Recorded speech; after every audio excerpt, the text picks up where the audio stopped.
Adolf Eichmann was captured by Mossad operatives in Argentina and taken to Israel to face trial in an Israeli court on 15 criminal charges, including crimes against humanity and war crimes. He was found guilty and executed by hanging in 1962.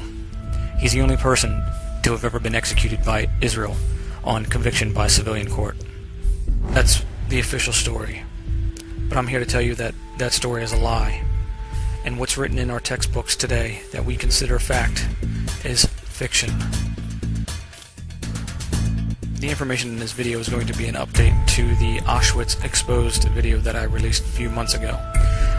The information that I released in that video was controversial, and many people had a hard time understanding and believing what I was saying because of the fact that the history books paint a picture of these individuals as a certain age when they are not, and they were lying in order to hide their identity.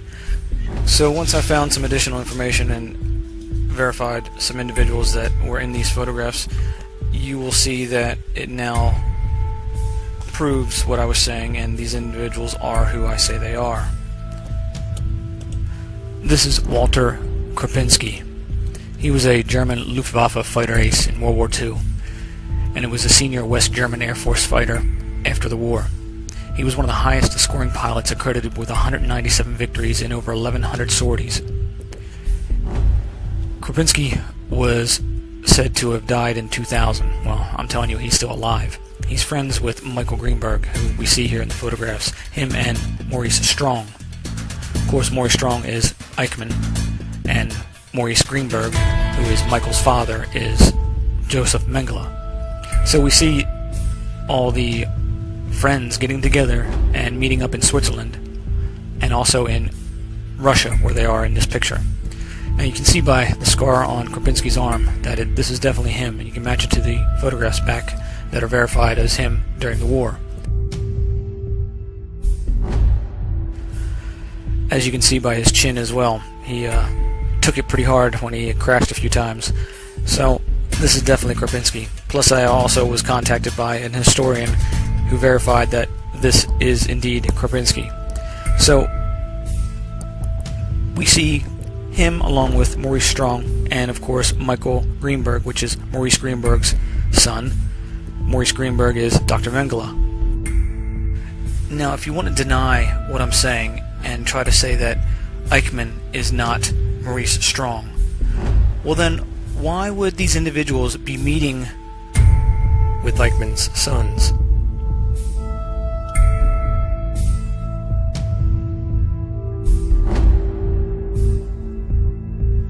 So do you believe me now? If you still want to believe what's written in the books, or the lies that they told so they could stay in hiding, well then, that's fine. I can't help you anymore, other than for those who do believe me and want to find these individuals and hold them accountable, well, you might want to start looking here. Now, as for Eichmann, who I believe is considered today Maurice Strong, as we see on the left a known photograph and accepted photograph of Maurice Strong, and the individual on the right, which comes from Vicky Greenberg's Picasso web album. So when we examine this image closer, we can see that he's had two cysts removed on his ears, so therefore it's changed the shape of his ear at the top of the lobe, but the rest of it's the same. He's also had a rhinoplasty done and taken the hump off of his nose, which you can see there's a dramatic difference, but the end of the nose is still the same. He's also had his chin resurfaced, and that's about it. Maybe a skin peel, but you can still see that the individual is the same, and that is Maurice Strong. Now, Maurice Strong is Eichmann, which is very easy to see because of the fact that pre-nose job and all the other work that he's had done, he looks exactly like he did back when he was wearing the Nazi uniform.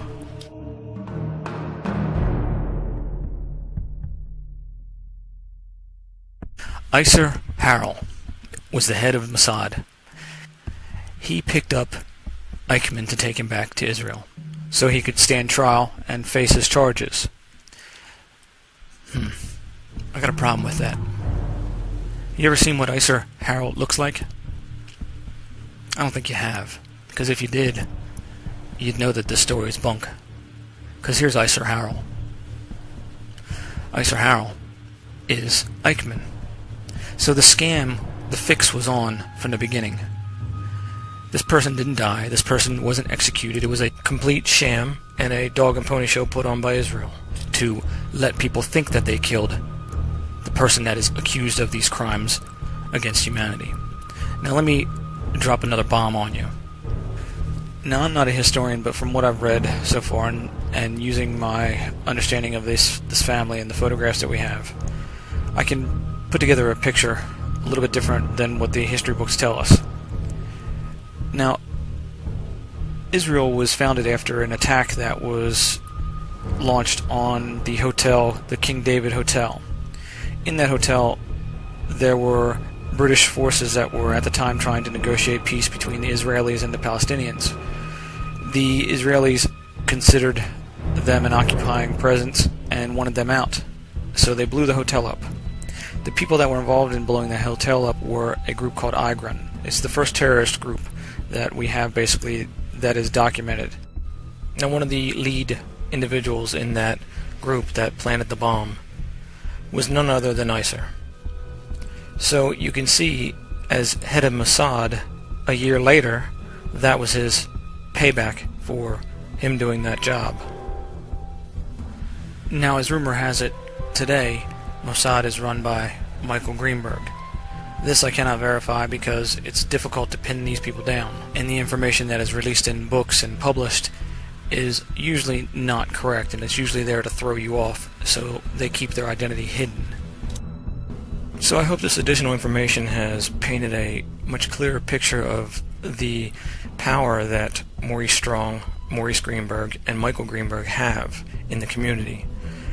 Since they are the ones that are controlling this country and calling the shots, and are well respected because of their past and, of course, Michael with his present position, you see that they are the ones that are behind the majority of the problems that we're having because of the fact that they are sticking to that mentality of the Nazi, which is the National Socialist, and the Zionists mentality that created that Nazi party back in Germany during World War II.